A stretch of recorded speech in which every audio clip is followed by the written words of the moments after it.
you, my pretty, and your little dog, too.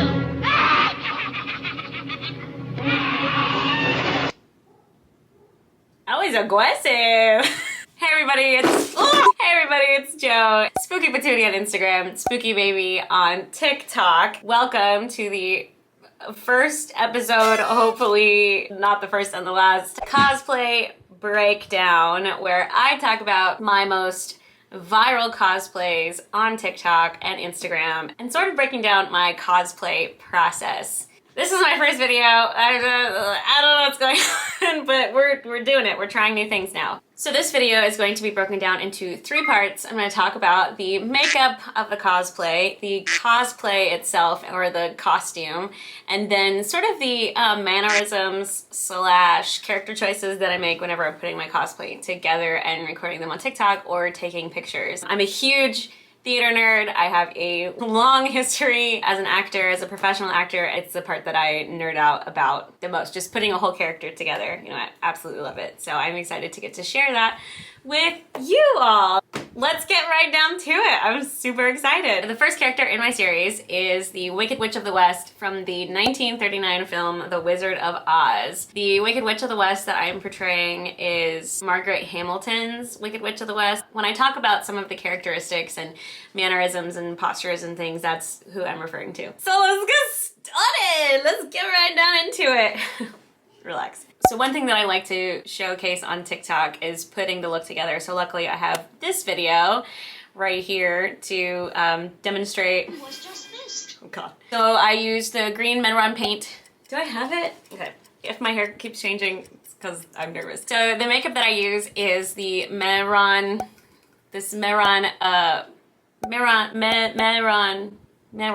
I've used this for years and I still have yet to figure out exactly how it is pronounced, but I believe it is Medron Paradise paint. This is the shade light green. This is what it looks like, nice and bright. I love it so much. I have a bit of an addiction to this color face paint. So for makeup, I use Medron face paint. I used baby powder, a black eyebrow pencil, and then eyeshadow from this palette that everybody got back in 2020. I used these 2 shades in particular, and also this shade in black as well. For the makeup, I did the green base. I contoured the cheeks and I made sort of this shape with the black shadow, and then I added some green, some darker green to it. That's a little bit darker than this shade right here. It looks like they used a prosthetic for her nose, and I did not work with prosthetics, so I decided to do everything with contouring. So really like enhancing like the back part, I think, is what gives it that like very prominent look. Then I did her eyebrows super high, going higher definitely for sure, creating that like big time arched brow. So yeah, that's the makeup. On to part 2, I guess. So part 2 is the actual cosplay, and I have the cosplay here with me. So let me move this out of the way. So for the cosplay, I used a black dress, a black turtleneck, and a black witch hat, and then a secret ingredient. So this is the dress that I decided to use. It's a V-neck dress that I just thrifted. I thrifted it at Goodwill. I think it was like $5, $6 to be honest. But one thing that I really liked about her dress was that it had some texture to it, and that was something that I was really looking for. I had like a plain black dress that I could have used, but it didn't have texture on it. And I think that was something that was very important to me when trying to put this together. I don't know if you can tell, but it's got, oh yeah, you can see it. It's got some lace detail to it that I really liked. But the problem was that it's a V-neck. So to help with the V-neck, my cat is like eating this. My cat actually really liked it when I was cosplaying the Wicked Witch of the West, just saying. So to help with the V-neck, I decided to pair it with a turtleneck, which also helped with the texture idea too that I had in mind. It's got this like ribbed detail, which is what I really liked. So when you layer it together, you can kind of see that it has sort of that shape to it. And then my secret ingredient, I wanted to sort of get this like broad look, like a more broadness to her.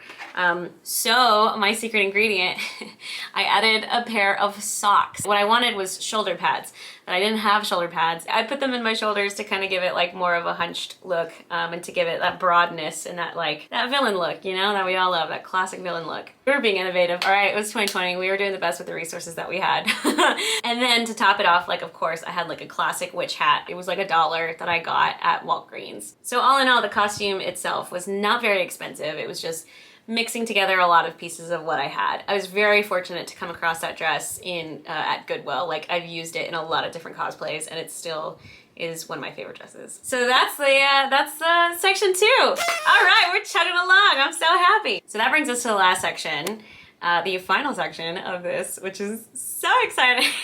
Can you tell I'm excited about this? I've been thinking about this a long time, so I'm very glad that if you're watching this, I'm glad that you've made it this far. So thank you so much. But moving on, yeah, the last thing I wanted to talk about was the acting choices that I chose for this character. So some of the biggest things that I noticed with her is that whenever like Margaret Hamilton like had an idea or was scheming, you know, she did like the classic like smize, like little squinting thing that she does, along with like scrunching her nose, you know, like she does like this like nose scrunch thing, which was really cool. So I wanted to incorporate that. I knew from the get-go that the one audio that I had to do was, "I'll get you, my pretty, and your little dog too," and like the laugh that she did. So I watched it a couple of times and then like tried to mimic it as much as I could. And I noticed that when she laughed, like she brought her face like down and forward, and then with her mouth, it's like more so of like capturing like the shape of like her mouth. So sort of keeping that like like kind of shape, and then hands too. Like that was another big factor.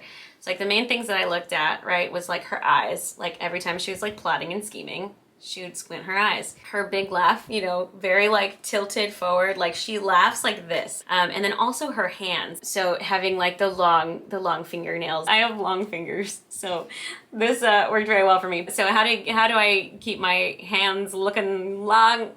It's all about how you use them. It's almost like the weight of your fingers being so long or so heavy, so like you naturally have to like, and also it looks cool, like it looks like you're like zapping somebody. I could go an extra step in this next episode and start researching more. For now, we're just trying to get through this one episode, okay? First of all, you're yelling. I'm just kidding. Okay, calm down. Disclaimer, I'm not trying to mimic this 110%. Part of what is fun about cosplay is having fun and being yourself and really like doing what makes you feel good and makes you feel comfortable. Like take it into a whole new light with yourself and shed your own story and your own experiences and your own life into these characters. That's the beauty of art, is that it's different for every perspective and it means something different to everyone. So make it special to you. What I really wanted to do with Cosplay Breakdown is I have a lot of friends who are like, "Oh my gosh, how do you do this? It's so cool to see you do that. I wish I could do that." You know, so I hope that by doing this, like I can inspire other people to start cosplaying, or even just to have like a really cool costume for Halloween. I think it's very transportive to put yourself into the perspective of another character. It can shed light on so many things internally or externally. I think a lot of people have a lot to benefit from cosplaying or from dressing up in general. It's a beautiful creative outlet. So I'm hoping to inspire. I hope that you get some of this feedback, or this helps you or not, or maybe you're just like, you need something to watch while you're cooking dinner, and I hope that I'm being an awesome companion in that too. But either way, I am so glad that you're all here and watching and enjoying. Thank you for coming to my TED Talk. Going back to it, some of the main things that I looked at as far as her mannerisms go are her eyes, her laugh, her hands, and her posture. So at all times I kind of kept in check of like, where are my hands, where are my eyes, where is my back, how is my laugh doing? You know, so those are some of the main things that I really wanted to highlight. And that's it. Thank you for hanging out today. I really appreciate it. It's been a long time since I've made a YouTube video, and I really feel like this platform is something that I've always wanted to be part of. So I'm very glad to be here and to hang out with y'all here. If you try this, please tag me at Spooky Patootie on Instagram. I would love to see it. And again, you're welcome to follow me here. Please like and subscribe for more. I definitely want to do this for fun for myself, but I would love if you join me on this adventure, on this journey. If you'd like to follow me on Instagram, it's at Spooky Patootie. If you'd like to follow me on TikTok, it's at Spooky Baby. I'll be posting more content, hopefully within the near future. We'll see. But thank you for coming to this series. Go drink some water. Go be yourself. I'll see you next time.